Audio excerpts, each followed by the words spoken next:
Hello everyone, I hope you all are very well. I am Mayank Agrawal. आज हम इस video में कंप्लीट द हिंदू एडिटोरियल्स का एनालिसिस करेंगे। सबसे पहला ये जो एडिटोरियल है ये बात करता है कि जो सेंसस होता है उस सेंसस में जो तमिलनाडु स्टेट है, तमिलनाडु स्टेट की ये डिमांड है कि वो पर्टिकुलर एक सेंसस करना चाहते हैं। वहाँ पे जो उनके यहाँ पे कास्ट हैं, डिफरेंट कास्ट हैं, उसके बेसिस पे सेंसस करना चाहते हैं, जिससे कि उनको सोशियो इकोनॉमिक कंडीशन तमिलनाडु में रहने वाली जो डिफरेंट कास्ट हैं उनकी बारे में पता चल सके। अब दूसरी चीज़, ये जो आर्टिकल है वो बात कर रहा है कि जीडीपी जैसे भी कैलकुलेट की गई है, अभी पर्टिकुलरली Q2 जो क्वार्टर 2 है उसके जो जीडीपी प्रोजेक्शन है रिसेंटली लॉन्च हुए हैं, जिसमें कि 7.5% का जो है जीडीपी में कॉन्ट्रैक्शन की बात की जा रही है। तो अचानक से इतना ज़्यादा रीबाउंड कैसे आ गया? मींस पहले जो है 24% जीडीपी क्वार्टर फर्स्ट में डिक्लाइन हुई थी, तो इतना रीबाउंड कैसे आया? क्या डाटा में कुछ कमी है या कोई प्रॉब्लम है? इस बारे में इस आर्टिकल में बात की गई है। नेक्स्ट, ये जो आर्टिकल है वो बात कर रहा है कि जीएसटी के जो रेवेन्यू हैं उसमें जो है वो बढ़त आई है। जो परसों जीएसटी के रेवेन्यूज़ जो हैं वो लॉन्च किए गए थे नवंबर मंथ के लिए, तो उसके ऊपर ये आर्टिकल है। ये पर्टिकुलर आर्टिकल चाइना की पॉलिसीज़ के बारे में डिस्कस कर रहा है, तो इसको हम डिस्कस नहीं करेंगे। नेक्स्ट, ये जो आर्टिकल है वो फार्म लॉज में क्या बेसिक प्रॉब्लम है, आखिर क्या गवर्नमेंट को कंसल्टेशन करना चाहिए था हर एक स्टेक होल्डर्स से। उसके बाद जो है गवर्नमेंट सेलेक्ट कमेटीज़ के पास वो जो बिल है उसको भेज सकती थी, जहाँ से जो है डिबेट और डेलिब्रेशन के थ्रू वो एक्ट पास होता, तो ये प्रॉब्लम नहीं आती, ऐसा राइटर का यहाँ पे कहना है इस आर्टिकल में। नेक्स्ट, ये जो आर्टिकल है वो एंटी माइक्रोबियल रेजिस्टेंस के बारे में बात करता है। ये वाला जो आर्टिकल है इसमें बात की गई है जो बैक्टीरिया है उसकी उसकी जो रेजिस्टेंस पावर है वो धीरे धीरे इंक्रीज़ होती जा रही है, बिकॉज़ जो क्वांटिटी है, जिस क्वांटिटी में एंटीबायोटिक्स को कंज्यूम करना चाहिए उससे ज़्यादा क्वांटिटी में एंटीबायोटिक्स को कंज्यूम किया जा रहा है, जिससे कि एनवायरमेंटल पॉल्यूशन होता है। और पर्टिकुलरली जो बैक्टीरिया है जो वो पर्टिकुलर एक रेजिस्टेंस डेवलप कर लेता है अपनी बॉडी में आगे आने वाले टाइम के लिए। नेक्स्ट, ये यहाँ पे आज का जो कैरिकेचर है वो डिस्क्राइब कर रहा है जो योगी आदित्यनाथ हैं वो पर्टिकुलरली अभी जो है वो मुंबई के जो अपने विज़िट पे थे, उन्होंने वहाँ पे जो बॉलीवुड के सेलिब्रिटीज़ हैं उनसे बात की कि जो पर्टिकुलरली नोएडा के आसपास वहाँ पे वो फिल्म सिटी स्थापित करने की बात कर रहे हैं। तो उसके ऊपर ये कैरिकेचर डिपिक्ट करता है कि योगी जी सिर्फ अपने लेंस से इस चीज़ को देख रहे हैं, बट यहाँ पे देयर इज़ अ प्रॉब्लम। आज का जो डाटा पॉइंट है वो बात करता है कोविड-19 के ट्रेंड के बारे में। जो कोविड-19 से होने वाली जो डेथ है, ये ब्लू कलर की लाइन आप देख पा रहे होंगे। So this blue colour line shows that covid deaths, तो जो डेथ्स हैं वो धीरे धीरे डिक्लाइन हो रही हैं। साथ में जो केसेस हैं वो तो 40,000 45,000 डेली केसेस मिल रहे हैं। अब जो न्यू डेथ है उसके मामले में इंडिया का थर्ड नंबर है अराउंड द वर्ल्ड। 489 डेथ्स जो हैं इंडिया में अभी पर्टिकुलर जो डेली हो रही हैं। अब आज का जो सबसे पहला आर्टिकल है उसको डिस्कस कर लेते हैं। सबसे पहले आर्टिकल में ये बात की गई है कि कास्ट सेंसस जो है वो पब्लिक डिबेट का एक विषय है, बिकॉज़ उसमें ऐसा माना जाता है कि अगर जो कास्ट है उसकी आइडेंटिटी को पर्टिकुलरली रिवेल कर दिया जाएगा, तो जो कॉन्स्टिट्यूशन का मोटिव है कि कास्टलेस सोसाइटी होना चाहिए, उसी के लिए जो रिजर्वेशन है वो प्रोवाइड किया जाता है। लेकिन तमिलनाडु की जो गवर्नमेंट है उन्होंने डिसीज़न लिया है कि वो एक कमीशन इस्टेब्लिश कर रही हैं, जिससे कि जो है वो कास्ट वाइज जो डाटा है उसको ऑब्टेन किया जाएगा।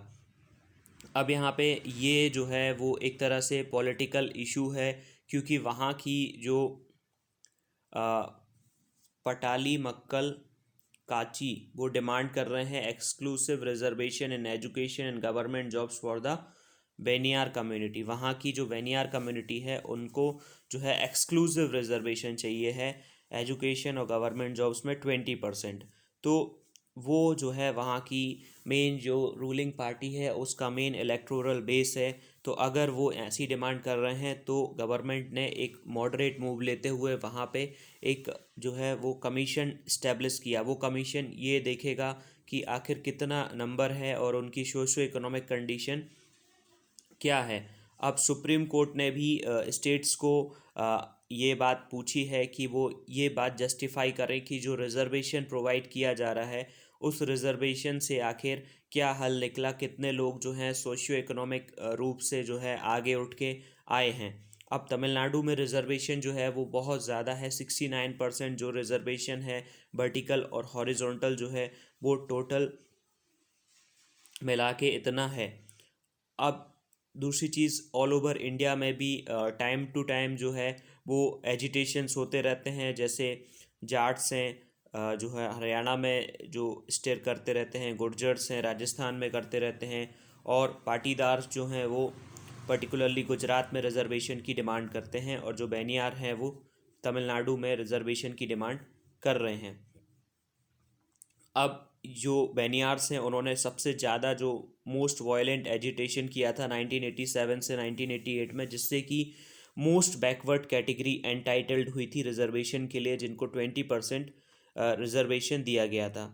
बट वो इस बात से डिससेटिस्फाइज थे कि अदर जो कम्युनिटीज़ हैं उनको भी मोस्ट बैकवर्ड का जो है एक टैग दे दिया गया था, जिससे उनको अपना रिजर्वेशन और कम्युनिटीज़ के साथ शेयर करना होता, तो वो ऐसा करना नहीं चाहते थे।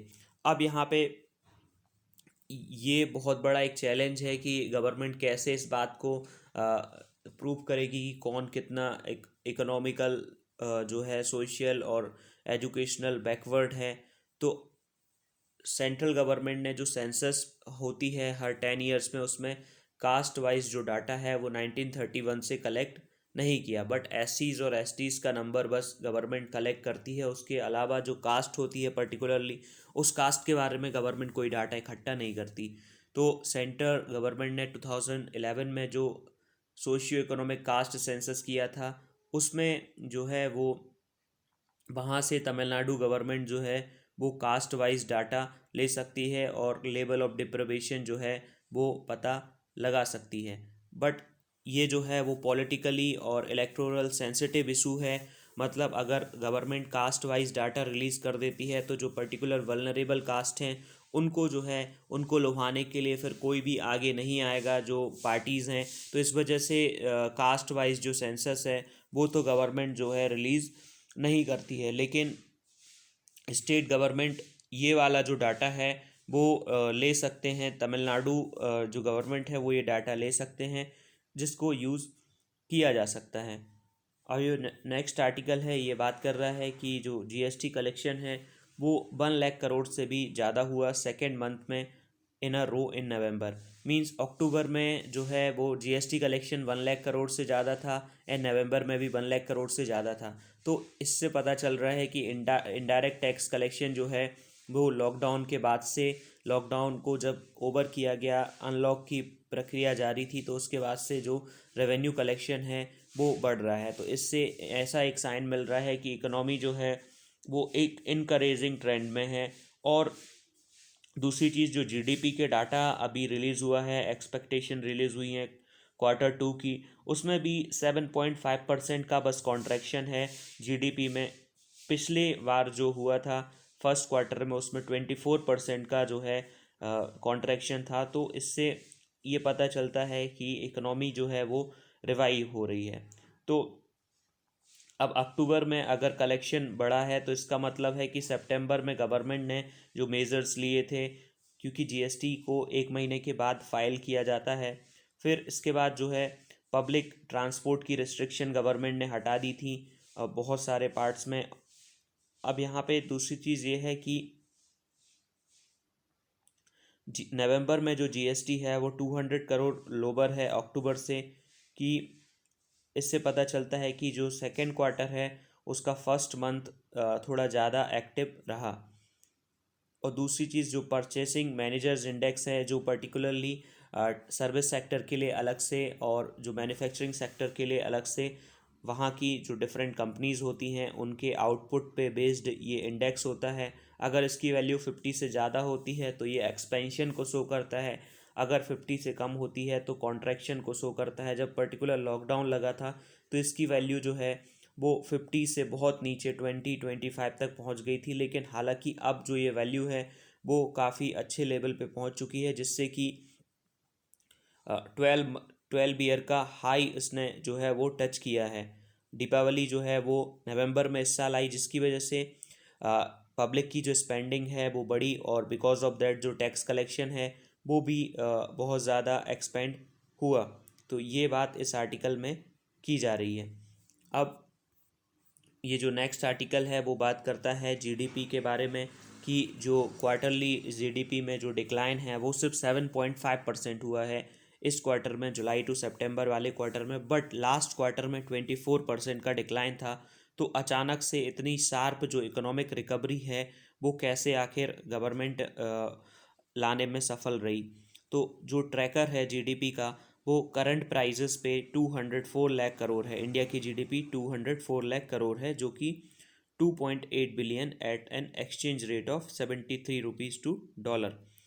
अब जो इंडिया की जो ग्रोथ रेट थी वो 5% थी, अगर उसमें से इन्फ्लेशन हटा दिया जाए तब वो 5% थी। अब इकोनॉमी पेंडेमिक के आने के बाद सबसे हार्श जो लॉकडाउन इंडिया ने इम्प्लीमेंट किया, तो उसके बाद सारी चीज़ें जो हैं एसेंशियल सर्विसेज को छोड़ के बाकी सारी चीज़ें बंद थीं, जिससे कि अप्रैल और जून का जो क्वार्टर है इंडियन इकोनॉमी में टोटल 4 क्वार्टर में डिवाइड किया गया है। इंडिया में सबसे पहला जो क्वार्टर होता है वो अप्रैल में जून, अप्रैल टू जून एक क्वार्टर होता है। उसके बाद जुलाई अगस्त सितंबर, जुलाई टू सितंबर अगला क्वार्टर होता है। देन अक्टूबर नवंबर दिसंबर अगला, और लास्ट वाला जो है वो मार्च तक जाता है, जनवरी से। तो इस तरह से टोटल 4 क्वार्टर होते हैं। तो यहाँ पे जो कंपैरिजन है वो पहले तो ईयर ऑन ईयर किया जाता है, जैसे कि जो अभी का Q2 है उसका लास्ट ईयर के Q2 से जो है वो कंपैरिजन किया जाएगा। और दूसरा क्वार्टर टू क्वार्टर भी कंपैरिजन किया जा सकता है, मींस अभी का जो क्वार्टर है उसका कंपैरिजन पिछले क्वार्टर से भी किया जा सकता है। तो इसके बेसिस पे जीडीपी जो है वो 7.8% कॉन्ट्रैक्ट हो रही है ओवरऑल, प्रीवियस ईयर से देखा जाए तो, जो कि लास्ट फ्राइडे को गवर्नमेंट ने रिलीज़ की है। अब यहाँ पे ये बात की जा रही है कि अगर नेशनल लॉकडाउन लगा था तो ये बात तो एक्सपेक्टेड थी कि जीडीपी में बहुत ज़्यादा ही कॉन्ट्रैक्शन होना है, बट ये इतना ज़्यादा जो जीडीपी में अचानक से बढ़त आई है, अचानक से सिर्फ 7.5% ही डिक्लाइन शो कर रहा है। तो इसके पीछे क्या रीज़न हो सकता है, इसमें बात की गई है। जो गवर्नमेंट के एस्टिमेट्स हैं इसमें मैन्युफैक्चरिंग जो सेक्टर है उसकी जो आउटपुट ग्रोथ है वो अचानक से उसमें शार्पेस्ट रिबाउंड जनरेट हुआ है, नेगेटिव -39% जो उसमें फर्स्ट क्वार्टर में वो कम हुई थी, अब वो 0.6% पॉजिटिव है। मतलब सीधा सीधा 40% उसमें उछाल आया है, और ये एक तरह से सही नहीं लग रहा है राइटर को। दूसरा इंडेक्स इंडस्ट्रियल प्रोडक्शन जो है, इंडेक्स ऑफ इंडस्ट्रियल प्रोडक्शन जो कि फिजिकल आउटपुट इंडिकेटर है, उसमें इंडस्ट्रियल प्रोडक्शन के बारे में पता चलता है, वो -40.7 से -6.8% पे पहुंच गया है। तो ये एक तरह की कमी बताता है कि जीडीपी का जो एस्टिमेशन है उसमें आखिर क्या कमी है, और ये जो डिसाइड होता है वो कॉरपोरेट सेक्टर के पर्टिकुलर जो मंथ क्वार्टर में जो रिज़ल्ट आते हैं, उन्होंने कितना प्रॉफिट जनरेट किया, क्या प्रोडक्शन किया, उसके बेसिस पे डिसाइड होता है। लेकिन फिर भी कंटिन्यूसली एनालाइज करना चाहिए जो वेरिएशन है, और उस वेरिएशन को गवर्नमेंट को हटाने की कोशिश करना चाहिए जीडीपी और आईआईपी के नंबर में। अब यहाँ पे बात की जा रही है कि डिमांड जो है अभी पर्टिकुलरली डिमांड जो है वो उतना ज़्यादा अपटिक नहीं हुई है, तो नेक्स्ट क्वार्टर में प्रॉब्लम हो सकती है। ये पर्टिकुलरली जो कोविड-19 के लॉकडाउन के बाद से जो हो सकता है कि वापस से जो इंडस्ट्रियल एक्टिविटी रिज्यूम हुई है उसके बाद से जो है वो इन्वेंट्रीज़ को फिल करने के लिए जो कंपनीज़ हैं उन्होंने अपना फिर से गुड्स को प्रिपेयर करना स्टार्ट किया, लेकिन जो एग्रीगेट डिमांड है पर्टिकुलरली जैसे देखा जाए मार्च, अप्रैल, मई, जून, जुलाई, अगस्त, सितंबर, ये पूरा एक साथ अगर देखें एग्रीगेट डिमांड है वो अभी उतना जो है वो रिज्यूम नहीं हुई है। गवर्नमेंट की जो करंट और कैपिटल एक्सपेंडिचर है वो भी उतना ज़्यादा इम्प्रूव नहीं हुई है। अब गवर्नमेंट का जो डेट टू जीडीपी रेशियो है वो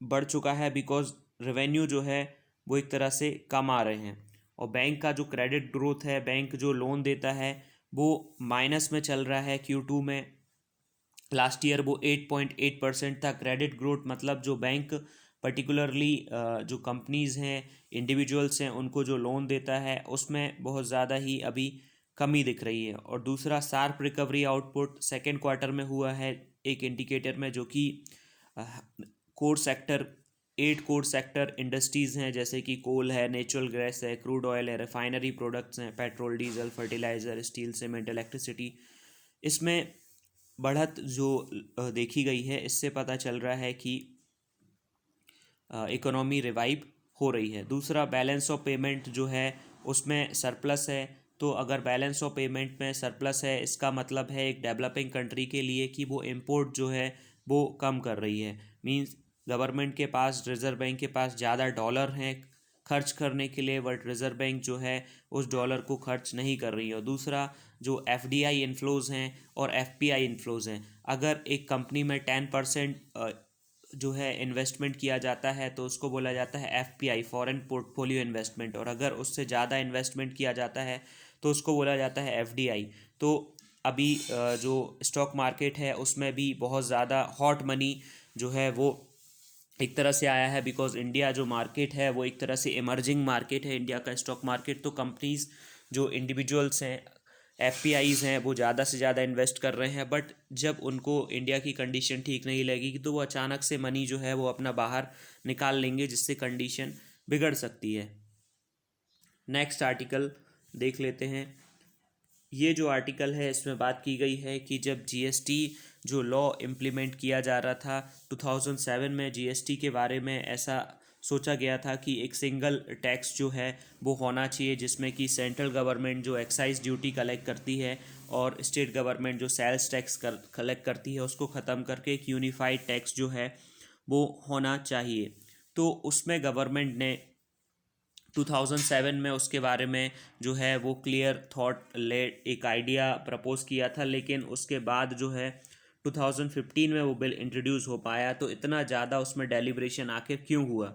लेकिन यहाँ पे जो पर्टिकुलरली जो फार्म लॉज हैं वो गवर्नमेंट ने एक तरह से, जब पार्लियामेंट फंक्शन में नहीं था, पार्लियामेंट उस समय जो है वो फंक्शन में नहीं था, कोविड-19 पेंडेमिक के बीच में, गवर्नमेंट ने एग्जीक्यूटिव डिसीजन के थ्रू एक ऑर्डिनेंस ला के इस बिल को इंट्रोड्यूस कर दिया। हालांकि गवर्नमेंट अगर चाहती तो उसको सेलेक्ट कमेटी के पास भेज सकती थी, जहां पे डिफरेंट जो पॉलिटिकल पार्टीज़ हैं उनका एक तरह से क्लियर कट आइडिया उसमें ले लिया जाता कि आखिर वो इस बिल के बारे में क्या सोचते हैं, उनके अकॉर्डिंग इसमें क्या चेंजेस आने चाहिए। बट गवर्नमेंट ने ऐसा नहीं किया, इस पर कोई भी जो है वो डेलिब्रेशन नहीं हुआ। और दूसरा, जब इस बिल पे बाद में जब इसको लोकसभा और राज्यसभा में इंट्रोड्यूस किया जा रहा था तब अपोजिशन जो है वो वॉकआउट करके चली गई, तब उस पर भी डिस्कशन नहीं हुआ। ओनली 3 डेज़ के अंडर जो बिल है वो लोकसभा और राज्यसभा दोनों में पास हो गया। अगर इस पे जो है वो एक तरह से डेलिब्रेशन होता जैसे GST पे हुआ था, बिकॉज GST पे पहले सेंट्रल गवर्नमेंट 1% जो इंटर स्टेट ट्रेड का टैक्स जो है वो इम्पोज कर रही थी, तब जब राज्यसभा में ये बिल पहुंचा तो राज्यसभा में इन्होंने जो है इसको सेलेक्ट कमेटी में भेज दिया।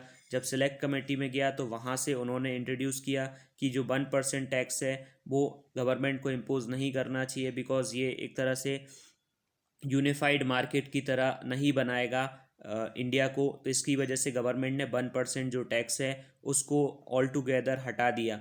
दूसरा जो है वो स्टेट्स को 5 ईयर्स के लिए कंपनसेशन की बात थी, तो गवर्नमेंट सिर्फ वोकल थी, उस बारे में सिर्फ बोलना चाहती थी, लेकिन जब राज्यसभा में सेलेक्ट कमेटी में बिल गया तब वहाँ पे उन्होंने डिसाइड किया कि गवर्नमेंट को इसको कॉन्स्टिट्यूशनल बैकिंग देनी पड़ेगी, तब इस जाके कॉन्स्टिट्यूशनल अमेंडमेंट पास हुआ। उसके बेसिस पे GST कंपनसेशन जो है वो स्टेट्स को दिया जाता है। अगर उनके रेवेन्यू में कोई भी शॉर्टफॉल होता है जीएसटी की वजह से, तो गवर्नमेंट, सेंट्रल गवर्नमेंट उसको कंपनसेशन के थ्रू पे करती है। तो ये बात सिर्फ डेलिब्रेशन के साथ हो सकती थी, लेकिन सेंट्रल गवर्नमेंट ने ये कंसर्न जो अलग अलग स्टेक होल्डर्स हैं, स्टेट गवर्नमेंट्स हैं, उनकी बात जो है नहीं मानी। तो पर्टिकुलरली अभी 3 स्टेट्स ऐसे हैं जिन्होंने कुछ उसके जो नए जो फॉर्म लॉज हैं उनके कुछ प्रोविजन से वो सेटिस्फाई नहीं थे, तो उन्होंने अपने नए जो लॉ हैं वो इम्प्लीमेंट कर दिए हैं। तो यहाँ पे बात की जा रही है कि सेंट्रल गवर्नमेंट को पर्टिकुलर जो है एक बिल पास करने से पहले डेलिब्रेशन काफ़ी अच्छे से कर लेना चाहिए, जिससे बाद में कोई प्रॉब्लम ना हो।